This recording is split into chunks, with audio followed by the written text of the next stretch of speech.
Hello, I'm Joe Tortorella with SWK Technologies. Today, I'm going to be showing you some cool tips and tricks within Sage X3.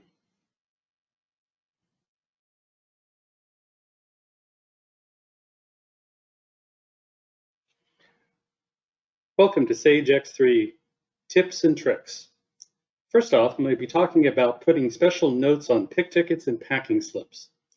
Your customer service people, your order entry staff, will need once in a while to post a note or a consistent note that they would wish to communicate either to the pickers or communicate to the shipping department on a packing slip to advise them of something that's true every single time. And rather than having to remember to put these notes can be put into the customer file under a unique ship to address, by the way, and will print consistently. Keep in mind, you may need to modify your forms, as some of the out-of-the-box forms do not have this field.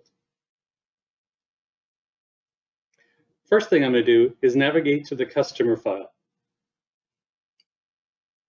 When I select my customer, in this case I'm picking North America 009 or ABC Industrial, you'll be able to navigate over to the Customer Ship To tab. Once here, I can select the action icon. I will see the option to add pick ticket text or packing slip text. First, I'm going to do pick ticket text. An example might be to advise the warehouse to only pack in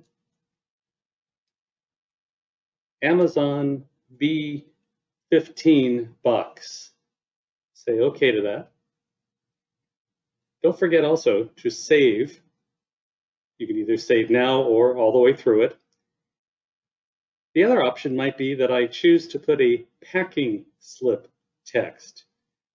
This might be for the shipping department to advise the carrier to call 24 hours prior. Advise carrier to contact receiving department 24 hours prior to delivery.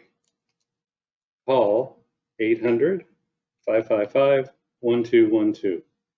Again, OK, and be sure to save that. Each different address could have different notes. So it may be that for shipping to the GA or Georgia location, it may be that I have a different set of rules for my pick ticket or my shipping packing slip document. So now let's run a quick test. I'm going to do a sales order.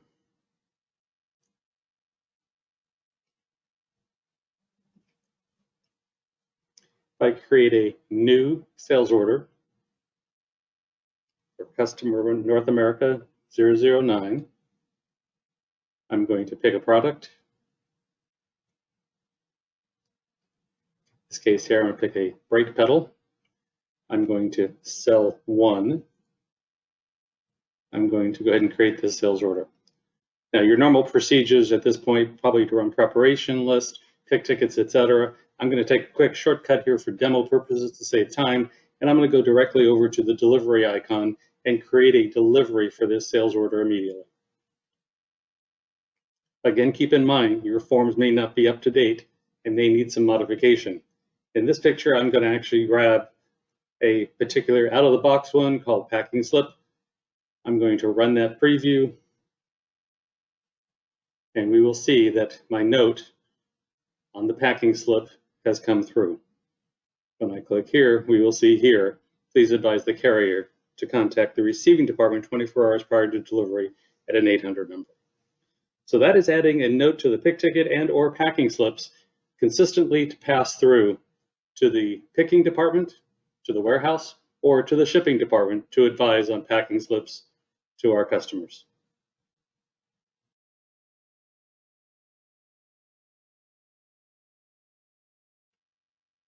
Next up, let's talk about sales reps. X3 out of the box has two primary sales reps. Below that there are actually a second or additional sales rep capability.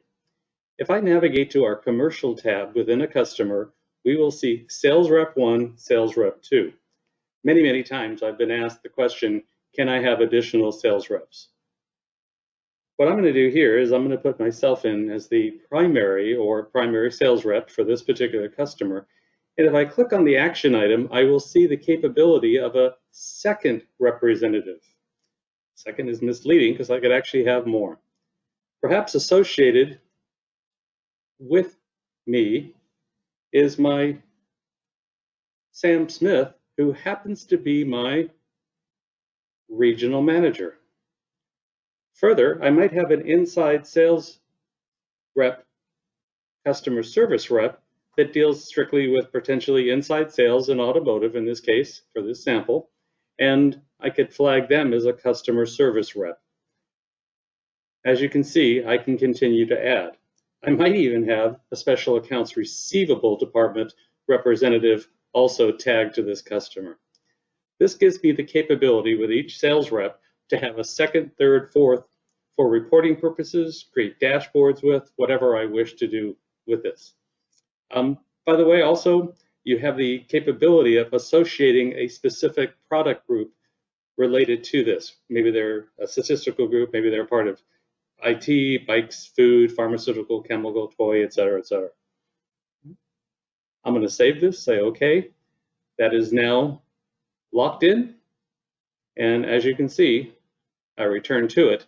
I have second, third, fourth sales reps associated with me, the primary sales rep.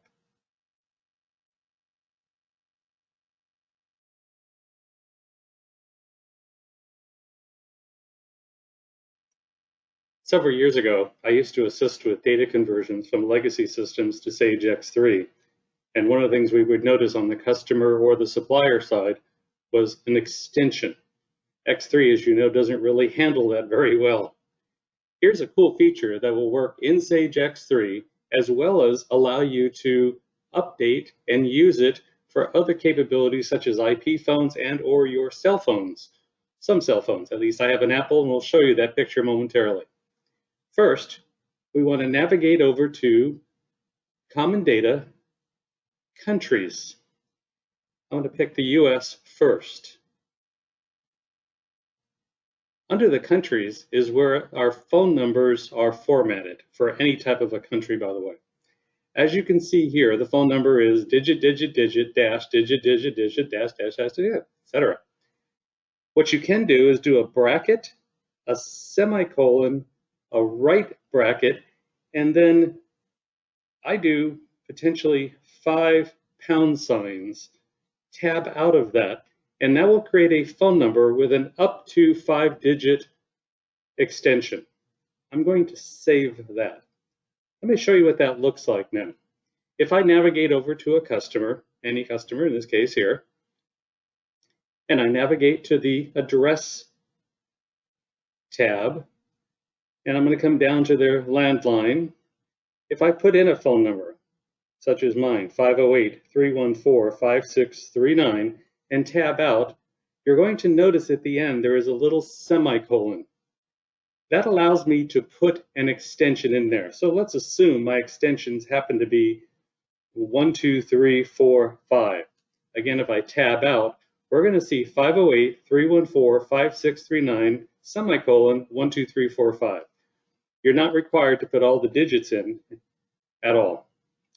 This then will pass through to your smartphones, or potentially if you're connected to some switchboard system, an IP type phone, it will allow you to bring that forward. I find this very handy for salespeople, or anybody for that matter, when they download the customer information to their cell phones, the contacts. This semicolon and the 1, 2, 3 will pass down. The semicolon on an iPhone means wait. Now I'm going to save this record. For Canada, slightly different. If I were to go into Common Data, Countries, and if I look at Canada, for example, Out of the box, they are formatted to have a +1 and then 14 digits. Depending on your phone system, I know with my phone, I don't need to put the +1 in when dialing locally within the United States to Canada. So you could actually change this format as well and put it to the pound, pound, pound, just like you saw for the US. And it would allow you also then to put these phone numbers in with an extension. Okay. Cool feature. In the documentation associated with this particular tips and tricks, you'll see this screenshot.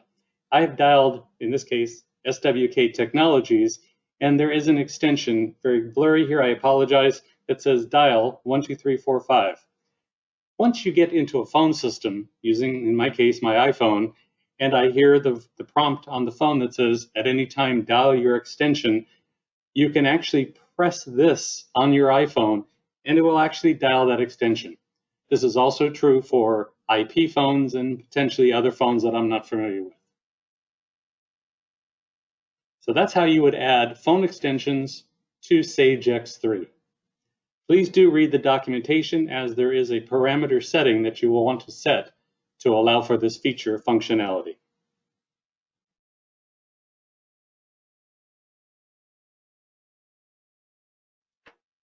Next, I want to discuss stock availability on sales order lines.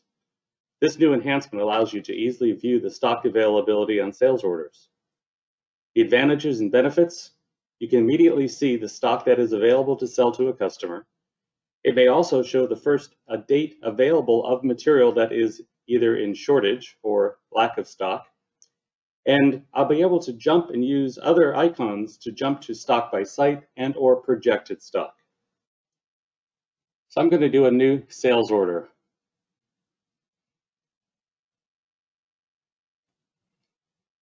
I'm going to pick a customer, Jetson. And this particular site that I'm using is a retail outlet for this demo. Customer comes in and is looking for an adventure electric bike. They would like one. As I tab over to the order quantity field, immediately I will see displayed in the grid below the lines the available stock. I can do a 1 and enter, and it says the remaining to be allocated is 1. My available currently is 2. So in this example, the sales order window located under the sales grid displays the message that there is a partial and or full amount available from the ordered quantity. Next,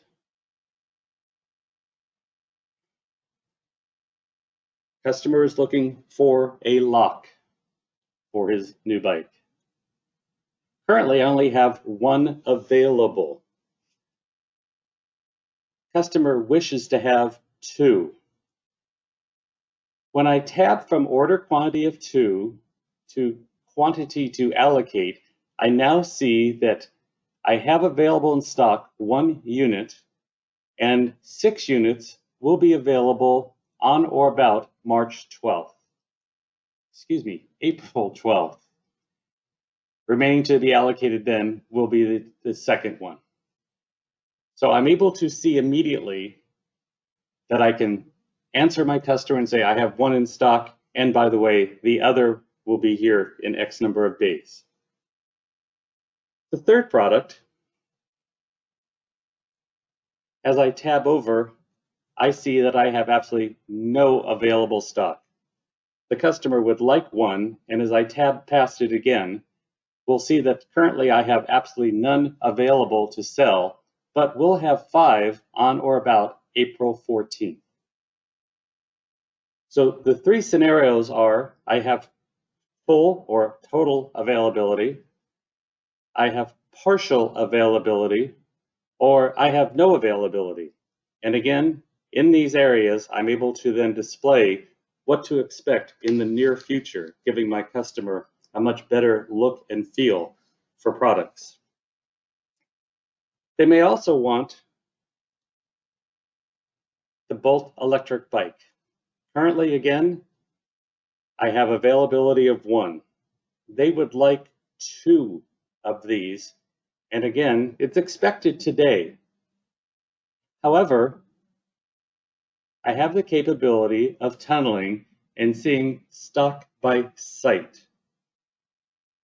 If I click here, I will see my current site, which is Jet2. I'll see what's available, on sales orders, etc. If I remove the site and do a search, I can tell my customer, yes, in my retail outlet here, I have one available. I have 63 in my Los Angeles site or one in Atlanta. I have nothing currently on order to bring that in. I could ask my customer if they would like me to drop ship it, or if this is another local site to your current site, they may wish to go pick it up locally.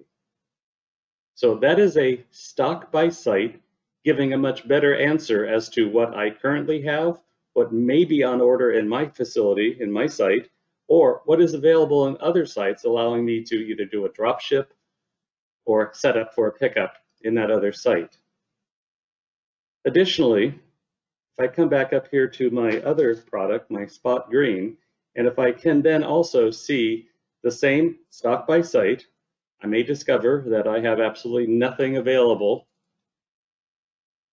in my site, and I have 10 on order, but my facility, my supplying site, has nothing available. If I then go a little further, I also have the capability of projected stock. So not only can I see what is going on currently in other sites, but I can see in this case, I have a couple of transfer orders. I have a firm transfer order that's due here May 21st. I also have a suggested transfer order for 5, and the purchasing department with a suggested transfer order has not yet firmed up that product with them. They may be able to bring it in sooner, but we don't know offhand. So I have the capability of seeing my products immediately, what's available, future date as to what may be coming in, and I have the ability to check other sites for availability and also check in my own site for what may be coming up in the near future. These sites being geographically far apart between New York, Los Angeles, and Atlanta, obviously it's not something a customer can go pick up. So at least with projected, I'll see what is happening in my own site. So that is stock availability on a sales order line, a great feature to better service your customers.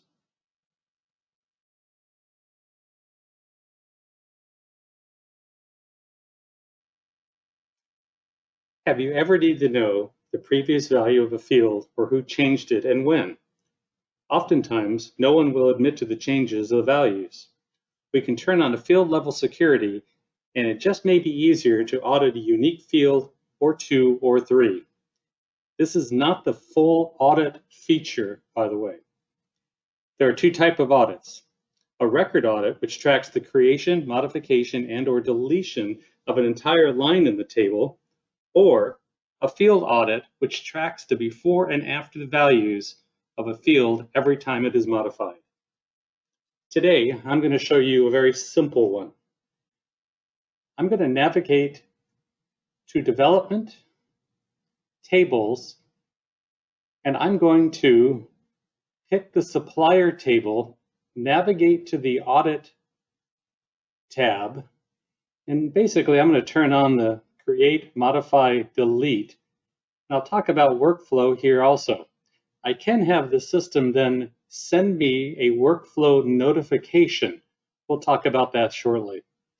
But today, for suppliers, I want to know who may have changed or changed the payment term field, or the PTE. My operator here is such that I can say any changes or equal to or greater than or less than. I'm going to say all for this one. I'm going to save this record. Now, I'm going to navigate over to a supplier, to my suppliers. I'm going to change for Fujita Bicycle Company. I'm going to change the payment terms. I'm going to go from an ACH 30 to a net 30 payment term. I'm going to save this record.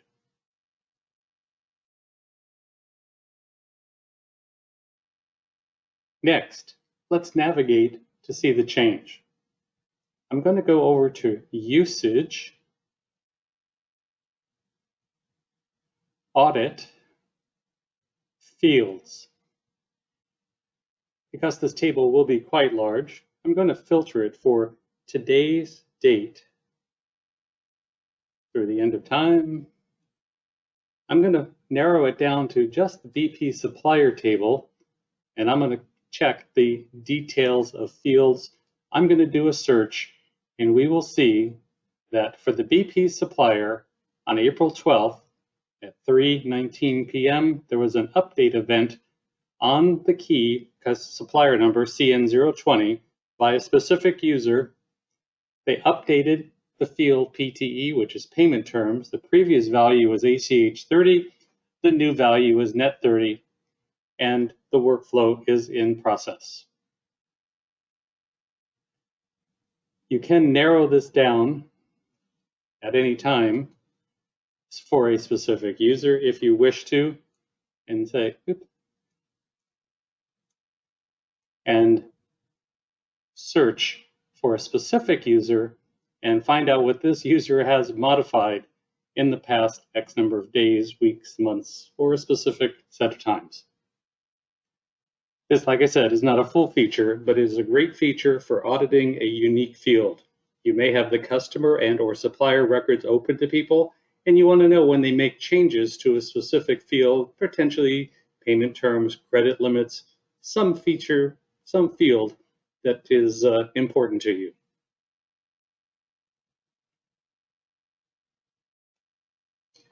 I'd like to recap the audit before going on to workflow. I picked the customer and or the supplier fields or tables to audit, but you can audit just about any table in the system. Example may be that you wish to audit on a sales order, the quantity change, a price change, a cost change, purchase orders, same thing. So it is not limited to large common data tables. It can be just about any table in the system. Again, this is not the full audit feature of Sage X3. It is a field level audit capability. I'm going to quickly show you how to activate this. You may need additional help at any time. Please do reach out. I'm going to navigate over to Development, Data Parameters, Development Setup, Data Models. For the workflow, the template code is UPD FLD or update. Make sure that is active.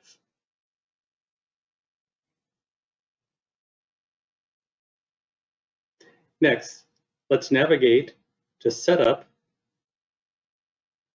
Workflow, Workflow Rules. Using the same template code update field, make sure that it is active. Make sure that you have checked trigger mail, trigger action. Under the recipient, be sure to put the user type is user, the recipient that's supposed to get it, and email. This then will send a message to this user indicating that the field that they are auditing has been modified. This will certainly save you time and trouble later on trying to search. You'll get instant notification that a key field that you'd like to track has been updated.